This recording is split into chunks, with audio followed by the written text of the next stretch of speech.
conversation about eating disorders and disordered eating. So just how dangerous are these eating disorders and how tough are they to cure? Joining us again, Mysko, the CEO of the National Eating Disorders Association, and Ramani Durvasula, a psychologist and the author of You Are Why You Eat. All right, so let's talk about diets.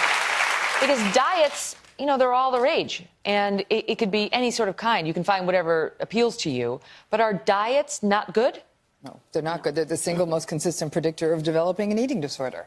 Yeah. So that's it. I mean, it's a diet by definition is restrictive. You know, any human being should be able to interact with all the food in their environment comfortably. But as soon as there's a diet, there's rules. And as you know, the two women who've spoken already, once there's rules, that becomes a slippery slope. Is it true? I read that 95% of the people who go on a diet will gain the weight back between 1 and 5 years. Is that true? That's true. That's true. Yeah. That's incredible. Did you know that?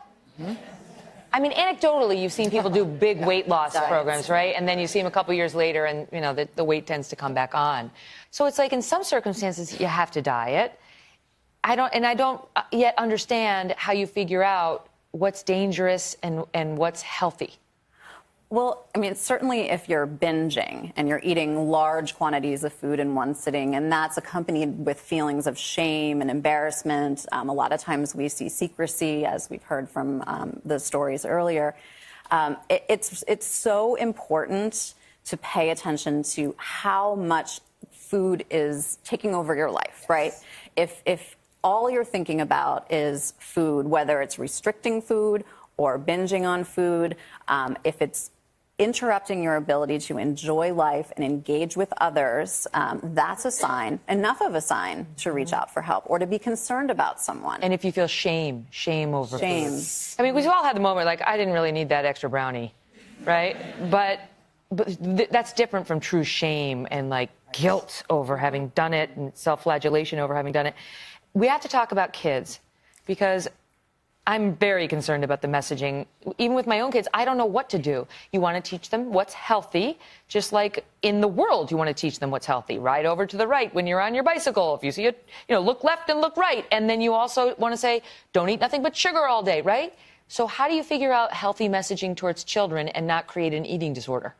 I mean, one is, as parents, it's got to be do as I do, not as I say. If we're sitting there counting calories, and to every mother out there who looks in a mirror and says, or your dad, and says, do I look fat in this?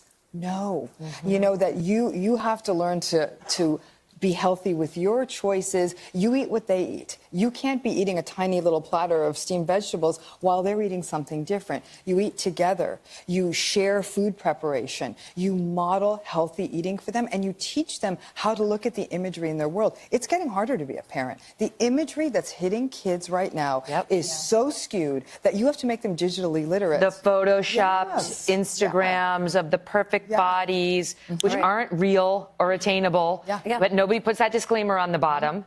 That just becomes the new standard. And, you know, they're barraged by so many of the images.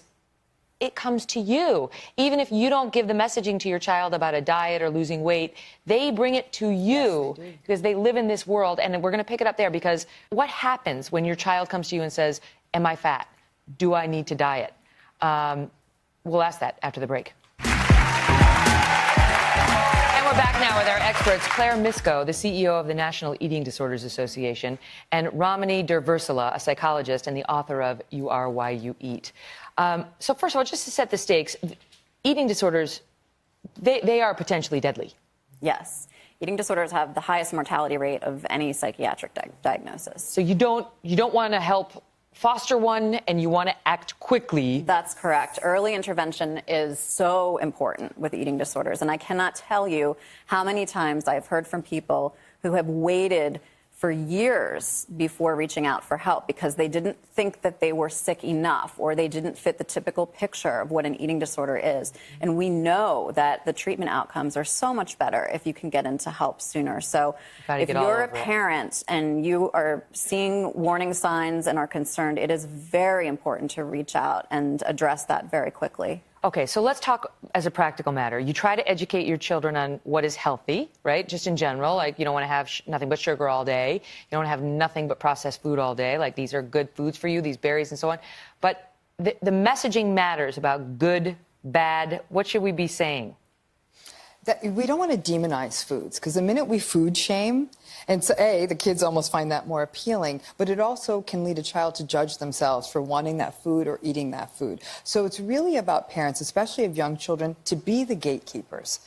So it's really about what you present to your children. You don't say sugar's bad for you?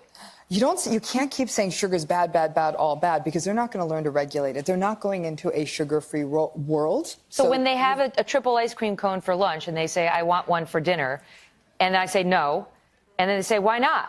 I can't say it because that's too much sugar.